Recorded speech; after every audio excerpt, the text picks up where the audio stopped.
Oh my god, I'm a little sick! Guys, yesterday I saw Ant-Man and the Wasp: Quantumania. And when I said I waited 3.5 years for this movie, I wasn't playing. Yes, I'm gonna talk about spoilers, so come back to this after your showing. Or if you don't care, let's just move on. Oh my god, the Quantum Realm has me sick. So Ant-Man and the Wasp: Quantumania was everything that I wanted it to be, with a great-ass villain that felt like an actual threat. He was a menace, he was a danger. We don't spend too much time on Earth, so thank goodness for that. I was hoping we'd get to the Quantum Realm pretty quick, and they do deliver on that after a pretty funny sequence of Scott reading from his book over a compilation of him walking around town, being that guy that everybody knows. What I love about this movie is that Hank Pym and Janet Van Dyne get some pretty good screen time, especially Janet. You see her in the trailer tell Cassie to turn off her transmitter thingy, and that's the first time that we see, yo, this girl is hiding something. Wait a minute, you're sending a signal down to the quantum realm. Turn it off. Now! Once in the quantum realm, she's this badass person that knows her way around and actually knows some of the people. Or creatures. And can we just compliment the creatures of this world? It's very Star Wars-like. The group that meets Janet, Hope, and Hank pull up in this Jawa-ass vehicle. And generally the vibe I got from all the creatures were very Cantina-esque. I did notice Lucasfilm contributed to the animation, so I think that's where the influence comes from. There's this red ooze that they have to drink, which helps them understand all these goofy-ass creatures, which again, it is so left field for an Ant-Man movie, and I love it. I'm totally for it. Shout out to William Jackson Harper, because I didn't even know Chidi from The Good Place was in this. Anyway, Bill Murray's character is a sketchy-ass mofo who's only in it for one scene, but he gives us 3 things. MODOK is chasing Cassie and Scott. Janet is hiding a lot in the life she lived in the quantum realm. Like, this girl, your homegirl was part of the rebellion. And she knows about Kang. And 3, she cheated on Hank. I don't mind MODOK at all. His design is alright, it's funny looking. Yes, they changed his character in origin, so we'll pour one out for that. Did look pretty cool with the mask though, don't lie, come on, just keep that mask on and MODOK, you're all cool, we don't need to see the face. Eventually we learned that in the past, Kang and Janet were actually working together to repair his ship so that they could find a way to escape the quantum realm. Everything comes together until she touches a piece of his mind and sees what this man is about. He is a timeline multiverse killing hunk. She screwed him over by oversizing his machine core, keeping him stuck there. So now he's threatening Scott to help him out. Every goddamn review out there for this movie is praising Jonathan Majors' performance as Kang. And yes, he's pretty damn good. Kang tells Scott he's gonna kill his daughter and make Scott relive that moment over and over again until Scott begs for his own death. Holy shit! This is what makes it all so good. Forget your plot complaints. Kang is cruel, and knowing he's after our characters is enough suspense. The visuals for Quantumania are pretty sexy. The quantum realm was eye candy, and so are the effects. One scene in particular that I want to point out is when Scott tries to shrink down the core for Kang, and his body duplicates into infinity, and eventually Hope helps him out. And speaking of Hope, look, she had her moments. I know what people are saying, she's useless, but she had her moments. But I don't think the Wasp deserves the title credit. Ant-Man Quantumania, bam, billion-dollar movie. So Kang gets his core, you know, he's gonna bring his Roger ass empire with him to wherever it is he's going. It is at this part here that I start to become anxious. I came into this movie thinking Scott was going to die. Matt Pat brainwashed me, and the trailer did not help at all. We both just have to lose. What I liked about the climax, and I guess just overall Quantumania, was that it showed how skilled Scott had become at being Ant-Man. He knows how to time his transformations in battle, and he can hold his large form without question. I found myself impressed at the hero that Scott Lang has become, so I didn't really want him to die. It just seemed fitting, to say the least. By this point, there's an all-out war going on. Those droids are going against the rebels. I saw some comments criticizing Ant-Man's comments as he rushed towards Kang. And I think one of them was like, "We are human, our word is our bond." I didn't cringe, and I think Scott's comments while he pushed and destroyed Kang's army was pretty heroic. It was pretty badass. Kang's force field is inevitably destroyed, and dude, This guy takes matters into his own hands and steps onto the battlefield and starts blasting homies. Guy turned into a Homelander, just melting everybody. Now, earlier I mentioned that Hank and Janet get some pretty good screen time, and during this whole battlefield phase, Michael Douglas pops out of nowhere with, and I have to laugh.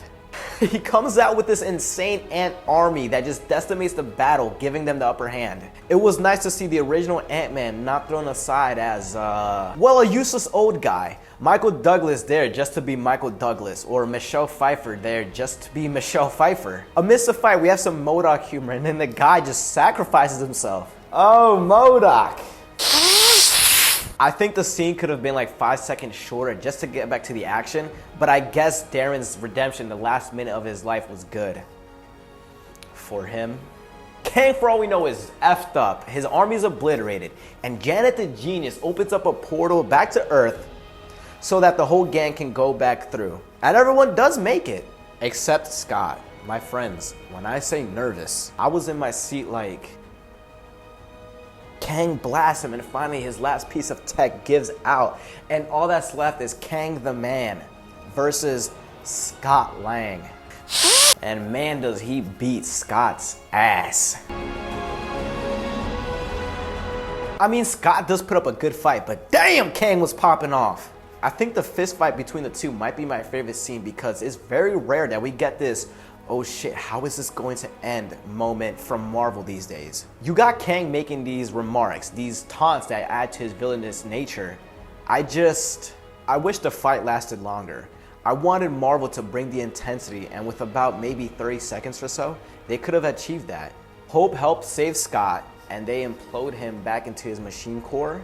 Happy ending, yay, happy birthday Cassie. But you know what I love about the end sequence? Besides it ending the way it started, Scott starts to question everything. Was Kang the Conqueror really defeated? What about all those things that he said were gonna happen? Are they really gonna happen? I do hope Scott becomes a bridge to the solution, the same way he popped up at Avengers HQ and Endgame. Ant-Man and the Wasp: Quantumania deserves praise for his natural balance of humor, which the Ant-Man movies are already good at doing, for bringing Hank and more so Janet to the forefront of its storytelling, and for showing the growth of Scott Lang, not only as a hero but as a family man when it comes to grave dangers, while also crafting an intimidating villain that demands your attention when on screen. I don't have many complaints on this movie. I like some of the side characters, such as that pink guy, the Ooze, who was obsessed with holes, and the rebellious leader herself, Jentorra, who was actually honorable enough to try and sacrifice herself against Kang, but was ultimately just pulled back to be saved. There is a lot of dialogue and story in Quantumania, fine. But if anyone asks me, if anyone's discussing the movie with me, I will not fight the urge to say that the ending should have been more violent. I know some people wanted Scott to stay within the quantum realm, and that would have brought the intensity I wanted, and I probably would have loved the movie even more. Again, Scott doesn't have to die, but if he did, just imagine the impact this would have on the phase. This is the one to start it off, and to off such a goofy and lovable character, ouch. There were some inconsistencies with Kang's powers, such as how did he destroy so much, but loses to a group of ants? Why doesn't he just freeze everybody in place and murder them? Kang the Conqueror defeated endless groups of Avengers. The list goes on and on if you dissect and critique, but I just don't care enough. I'm not bothered by these details on my first watch, and by the end of the fight, he really was just a man without his technology. Okay, so Kang the Conqueror is the main villain of this saga, right? In the end credits, the first scene, we see a gang of Kang. But these aren't Kang the Conqueror, so wouldn't these guys be inferior? Wouldn't they just be below him? I'm not even sure the Kang of this movie really died. He just kind of, ooh, and then, how do we know? Anyway, they mentioned that the exiled one has been killed. Because, you know, he's destroying timelines and shit. But then these dudes are planning their own multiversal shit. What? I haven't watched any videos yet explaining the post-credit scenes so I can keep my thoughts and reactions as raw as possible. But what the hell? Okay, Conquerors, be him. Be just like him. I like this scene because they alluded to it even in Loki. Kang says there will be more of me, and here they are. And speaking of Loki, people busted at this scene in my audience. Loki is the most popular MCU show, and my audience proved it right. I quickly noticed they were in the 20s, but who is this variant? Is he a Kang in his beginnings of figuring out how he can manipulate time?